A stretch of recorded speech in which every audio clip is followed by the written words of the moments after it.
सुप्रिया, पहले तो आपको मुबारकबाद, जैसे बीजेपी को मुबारकबाद हरियाणा के लिए, इंडिया गठबंधन की सरकार जम्मू कश्मीर में बन रही है उसके लिए बधाई।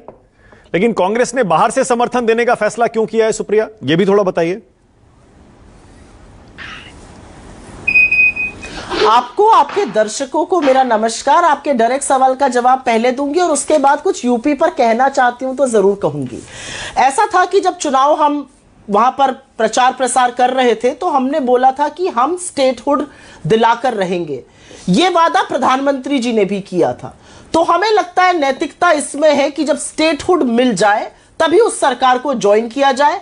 हमने एक रणनीतिक तौर पर और एक नीतिगत, जिसको कहते हैं मॉरल, फैसला लिया है कि जब स्टेटहुड मिल जाएगा तब हम उस सरकार को बिल्कुल ज्वाइन करेंगे। हमारा वादा था कि पूर्ण स्टेटहुड का दर्जा मिले और हम आशान्वित हैं कि नरेंद्र मोदी जी भी अपना वादा पूरा करेंगे और जम्मू कश्मीर को उसकी अस्मिता लौटाएंगे।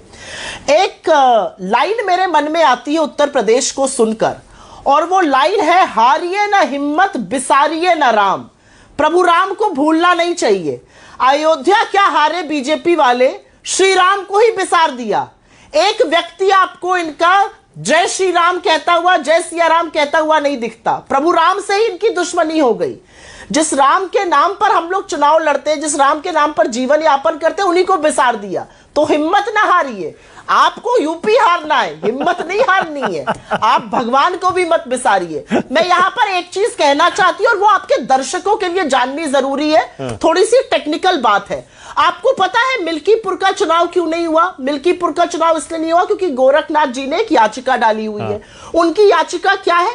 उनकी याचिका यह है, सबसे पहले तो देखिए, जब अवधेश प्रसाद जी ने रिजाइन कर दिया तो वो इनफ्रैक्चुअस हो जाता है। लेकिन चलिए, अगर उस याचिका की भी सुनी जाए तो उस याचिका में यह लिखा है कि जो नोटरी, जिस नोटरी ने अवधेश प्रसाद जी के पेपर नोटराइज किए थे 22 में, उसका तब लाइसेंस नहीं था। अवधेश प्रसाद जी के पेपर में कोई कमी नहीं है, उनकी चुनाव प्रक्रिया में कोई कमी नहीं है। नोटराइज करने वाले का लाइसेंस उस समय नहीं था। यह कोई ग्राउंड है चुनाव न कराने का? अरे आपको पता है, हमें पता है, अयोध्या में आपकी फिर करारी हार होगी, आपके लिए नाकाबिले बर्दाश्त हो जाएगा, लेकिन आपको यह सहना पड़ेगा। मैं यहां पर एक बात जरूर कहना चाहती हूं। उत्तर प्रदेश ने बहुत बड़ा फैसला किया और 240 पर लाकर इनको बैसाखियों के सहारे खड़ा किया। उत्तर प्रदेश की 43 इंडिया गठबंधन की सीट और इनकी जो 29 सीट ये हारे, उसने तय किया कि ये घटक दल की, ये गठबंधन की सरकार चलाएंगे। तो उत्तर प्रदेश के नागरिकों को मेरा अभिवादन है और मुझे पूरा विश्वास है कि इंडिया गठबंधन ये सारे उपचुनाव स्वीप करने जा रहा है। योगी जी की और जो भीतर घात बीजेपी में चल रहा है, मुझे लगता है वो मैं अगले सवाल में जवाब दूं तो ज्यादा बेहतर रहेगा, नहीं तो बहुत लंबा हो जाएगा। All right. अब सुनील साजन ने देखिए आपको अभी अभी सुना दिया, इसी शो में, लाइव शो में सुना दिया कि भैया हम भूले नहीं है अभी कि हमारे साथ एमपी और हरियाणा में क्या हुआ था। तो हिस्ट्री है, राजनीति है, ये सब तो चीजें याद रखी जाती हैं। ऐसे में आप 5 सीटें मांग रहे थे, जो मेरे सूत्र मुझे बताते हैं उत्तर प्रदेश में 10 में से। अब कितनी सीटें मिलेंगी? और आज ये जो तस्वीर है, जरा एक बार राहुल और अखिलेश की तस्वीर दिखाइए यहां ऊपर विंडो में। सुप्रिया, क्या बात हो रही होगी राहुल और अखिलेश के बीच?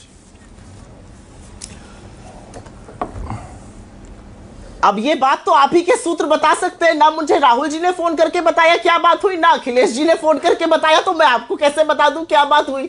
ना मैं बता सकती हूं क्या बात हुई, ना सुनील भाई बता सकते हैं। लेकिन हम ये बात आपको जरूर कह सकते हैं कि उनकी बड़ी मित्रता है, उनकी बड़ी केमिस्ट्री है। पॉलिटिक्स में हिस्ट्री और राजनीति एक तरफ है, केमिस्ट्री भी एक बड़ी जरूरी चीज होती है। और 43 सीट इंडिया गठबंधन की यूपी में केमिस्ट्री के चलते हुई है। तो मैं आपको बिल्कुल बता दूं, हमारे गठबंधन के प्रत्याशी कौन होंगे, कहां से हम चुनाव लड़ेंगे, सपा कहां से लड़ेगी, यह फैसला हम कर लेंगे। इसी तरह का एक जाल बुनती थी भाजपा लोकसभा के पहले, और उसके बाद इनका क्या हाल उत्तर प्रदेश ही में हुआ, इस पर मैं ज्यादा चर्चा क्या करूं। प्रतीक्षम किम प्रमाणम। ठीक है, ओके। पहले प्रदीप इसी का जवाब दीजिए। आपने भगवान श्री राम को छोड़ दिया, लेकिन हिम्मत ना कह दीजिए जय श्री राम का नारा लगा के एक बार मैं जरूर कहना चाहता हूं।